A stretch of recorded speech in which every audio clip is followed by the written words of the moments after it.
Hey everyone, it's me Dennis. So I'm really in the mood to just yap today, so that's what I'm going to be doing. I have a situation that I would like to ask your advice on.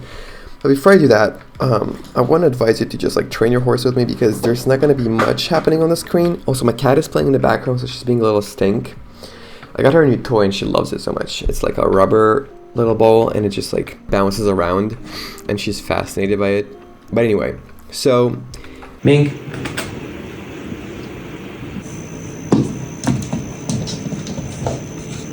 I would advise you guys to just watch this while either drawing, cleaning your room, training your horse, because there's nothing happening on the screen other than me just training my rodent horse. But anyway, so have you guys ever been in a situation where there's somebody constantly approaching you and they're really just, how do I say this? How do I put this nicely? They're just a little annoying and they make you uncomfortable. And they just cannot read your facial expressions that you're uncomfortable and that they need to stop. So they keep on going. And you're in the situation every single time you're in a certain context or location. And you're just how do I nicely, how do I politely tell you that I don't want to talk to you ever again? And I want you to leave me alone? How do you do that? Do you know what I mean? Because I'm in the situation. And what I've mastered to do is to try and latch onto somebody next to me. So let's say I'm in a room with multiple people and there's this rodent that always wants to talk to me and they're just so unself-aware of just how uncomfortable they make you feel. And so anyway, what I do now is I just try and latch onto a friend or somebody in the room. And whenever I see them coming towards me, I start engaging with my friend and starting a conversation. So that way when they see me, they can just say hi and they'll leave and not start a conversation and keep me trapped there. That's kind of what I do now, but I'm in some situations where there's nobody in that room except for me and them. Let's say I'm passing through that room and then they're there. Dude, I don't know what to do anymore.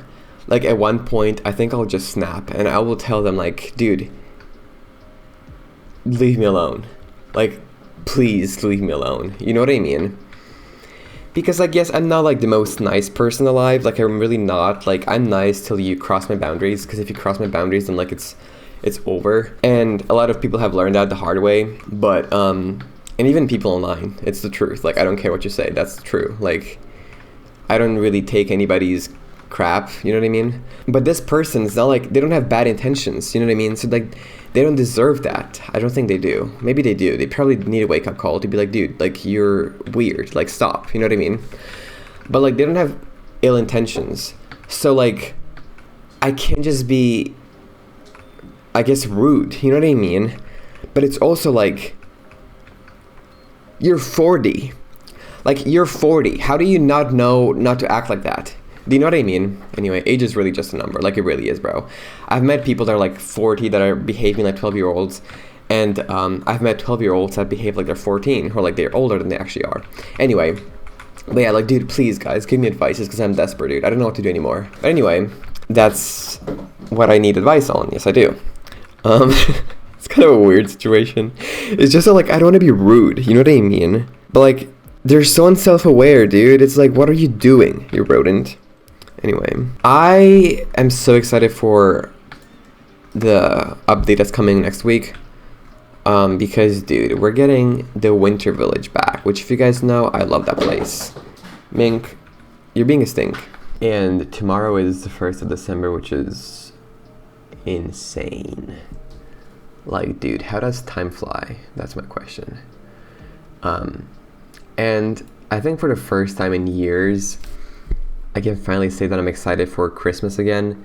I do well, not Christmas. I've always been excited for Christmas, but just for the Christmas atmosphere, not for the day of Christmas because I'm always excited for the day of Christmas, but I mean for the Christmas atmosphere, for the decorations, for the snow, which is insane because you guys probably know, I've already shared this a few times, that I'm allergic to cold temperature, which is like, it sounds ridiculous, but dude, it's called skin urticaria, which is an actual autoimmune disease, and it is so painful. I get extreme hives.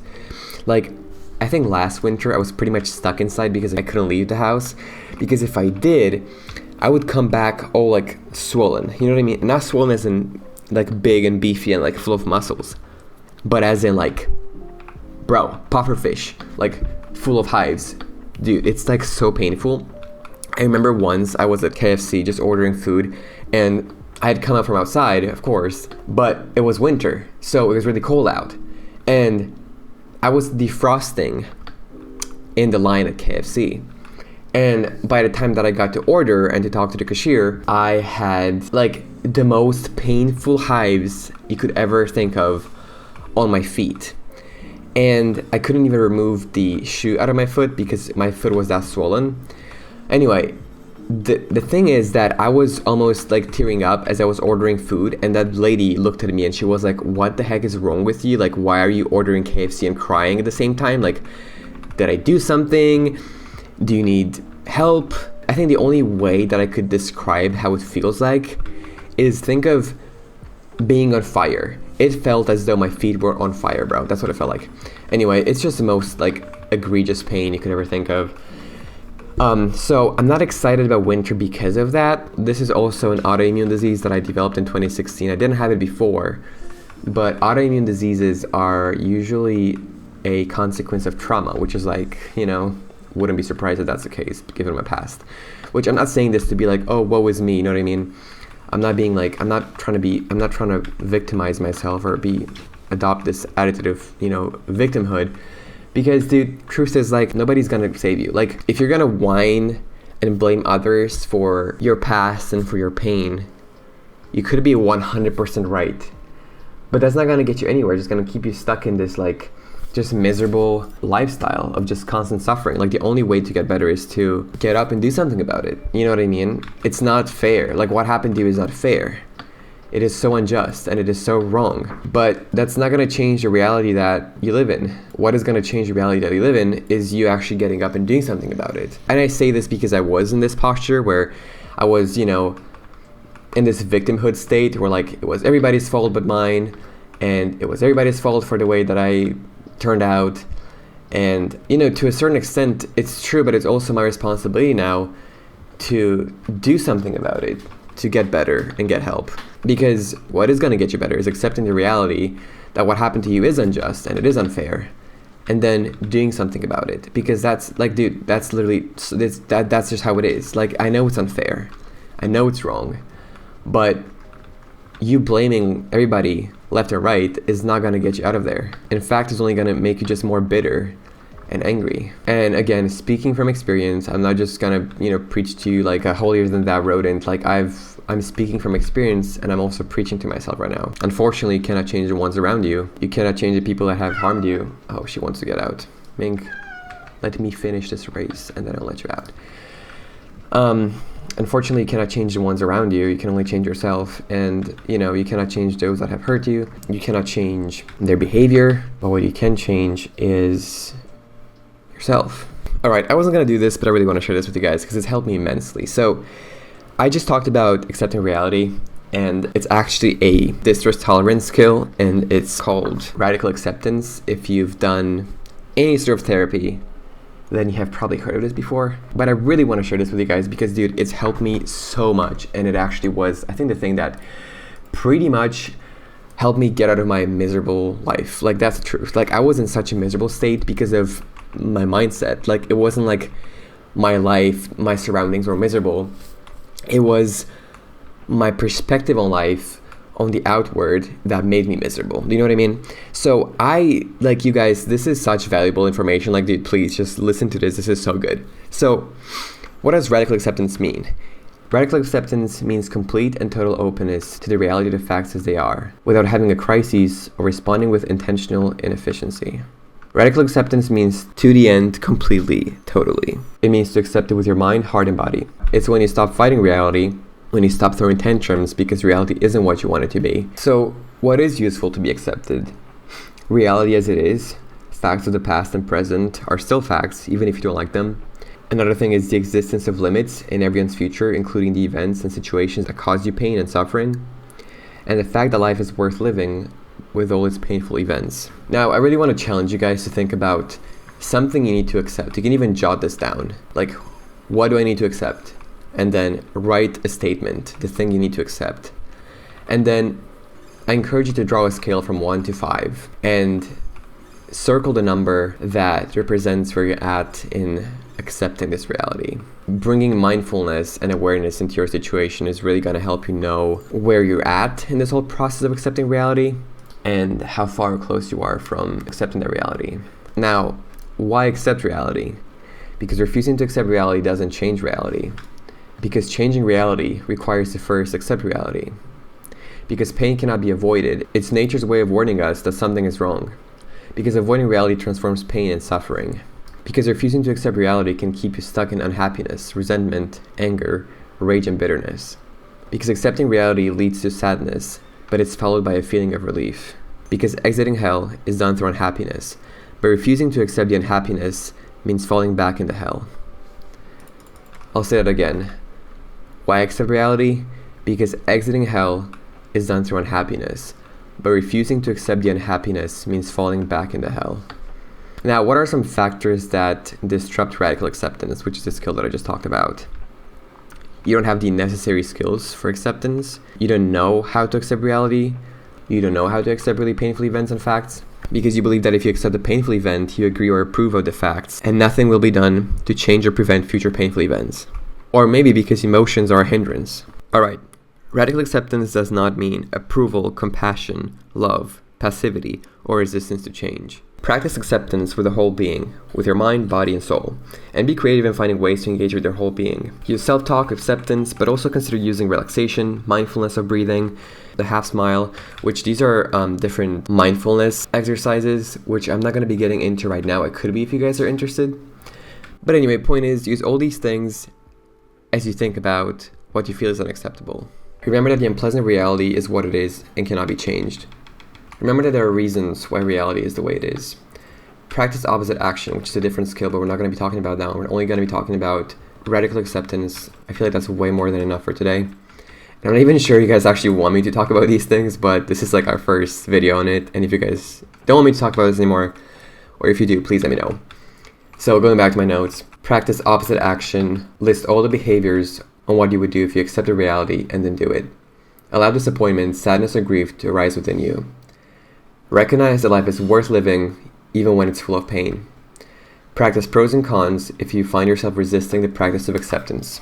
Alright, I'll just stop there. I know it's a lot, but you guys, this has helped me so much. I feel like accepting reality, dude, it's helped me so much. I was so miserable, and not because of the things around me, but because of the perspective that I had on life.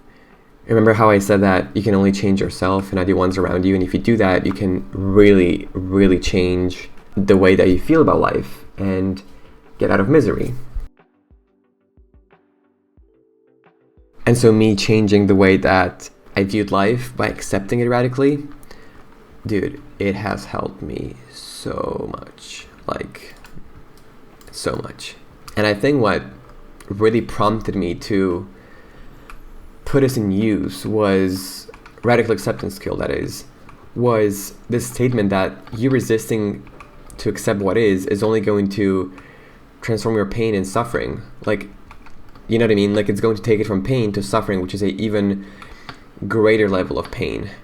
So that did wonders for me. It really did. And it's been proven to be right, dude. Like, as soon as I accepted reality, which wasn't easy, like I make it sound easy, but it wasn't, dude. Like, it was a process.